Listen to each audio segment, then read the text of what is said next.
Hey everyone, this is Dan and welcome back to another edition of Learning to Smoke. And today we're doing something very special to me, something that I cook all the time. My favorite cut of beef, tri-tip. A lot of times people ask me, hey Dan, what's your favorite meat to cook? Every time I tell them, tri-tip. I love the beefy flavor you get. I love that it's a roast that cooks like a steak. I've cooked it a variety of different ways. I've cooked it on an offset smoker. I've done it on pellet grills. I've done it on kettles. Done it over live coals and a Santa Maria grill. I've even done it on a gas grill. Don't judge me. Gotta do what you gotta do. But today I'm gonna show you my absolute favorite way to make tri-tip, what to smoke it on, and how to sear it. And if you haven't yet, make sure to hit like and subscribe on this video. Now let's jump into the action and let's see how to make tri-tip my favorite way.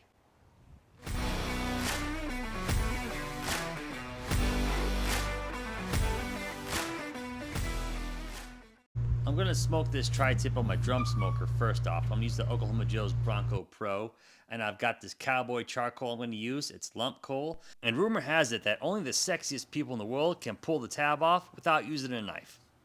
Let's see what happens. It's just a rumor. Now these lump coals actually came out pretty big in this bag, so I'm gonna take some of these and I'm just gonna put them in the basket manually with my hand. Now you'll notice I had some coals already in the basket. That was from a previous cook. Don't be afraid to repurpose old coals. I got my little fire starter there. I'm going to light up, and after about 15 minutes I'm going to drop in a couple of post oak wood chunks.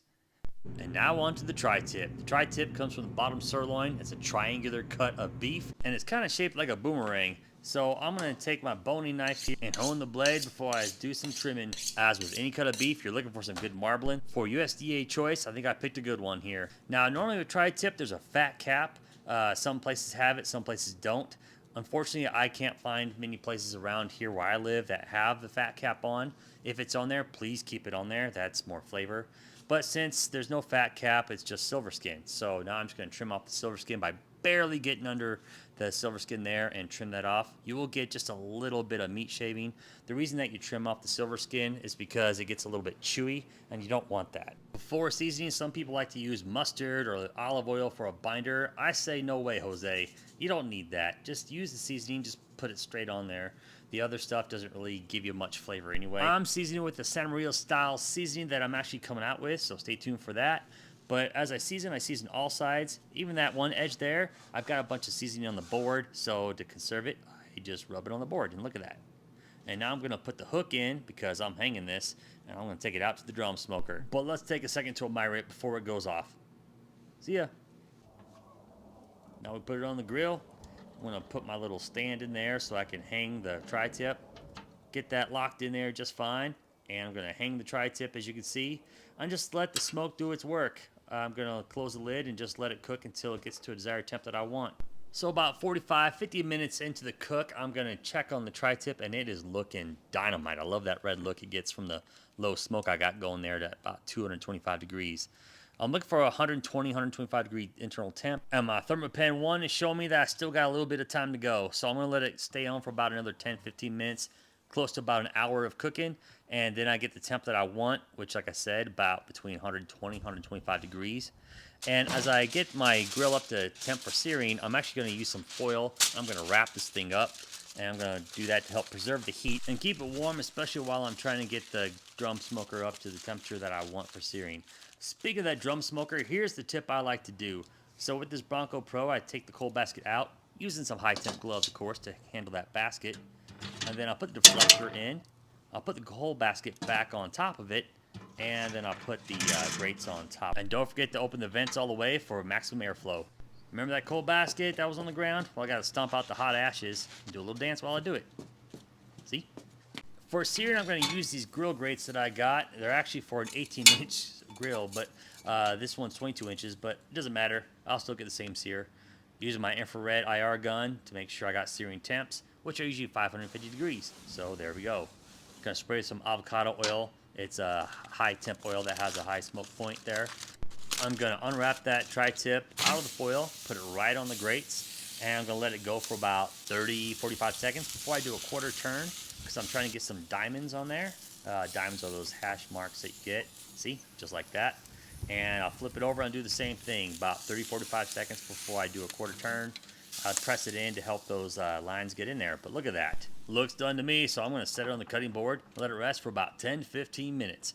And after that, it's time to bring it inside, and I'm going to slice it up. Tri-tip is unique in that it has grains that go 2 different directions. As you can see, I'm putting them out on one side and even on the other side, just like that. So what we're going to do is cut it in half right there in the middle. And since I forgot to hit record when I did that, I'm going to show you what happened afterward. So I'm going to slice up to one half of it, and I'm slicing against the grain, and you'll see that as the slices come up against the grain, and look at that. I think it's done the way I like it, just about medium rare. And I'm going to start slicing up the other side. Now I get to show you here with the other half of it, the grains. See those grains I talked about earlier? Now I'm going to start slicing against them. The reason that you want to slice against the grain is that it gives you a better bite. It gives you the perfect amount of chew, and I think it also looks better, the slices that is. Tri-tip I think is best about 135, 140 degrees, which is about medium rare, medium. How about you let me know in the comments how you like your tri-tip cooked. Now that tri-tip is done, it's been sliced. I've got a piece of it right here. Look at that. Gotta sample it now.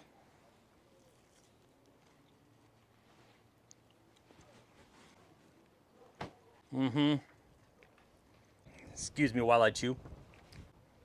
A winner as always. Tri-tip, I wish you could taste this. I wish there was a way to just like dig into the camera and give this to you through the internet so you could have a piece of this, because it is bliss. Like seriously, the best that I can do is teach you how to do it, and that's what I just did in this video. So please comment if there's anything else you want to see in the future. And you can find this recipe and more on my website at learningtosmoke.com. Now stay tuned, because I'm going to have a tri-tip sandwich recipe that goes along with this. So stay tuned the next week or two for that. Signing off, this is Dan Phelps with Learn to Smoke, saying may your days be full of good times, good friends, and good barbecue.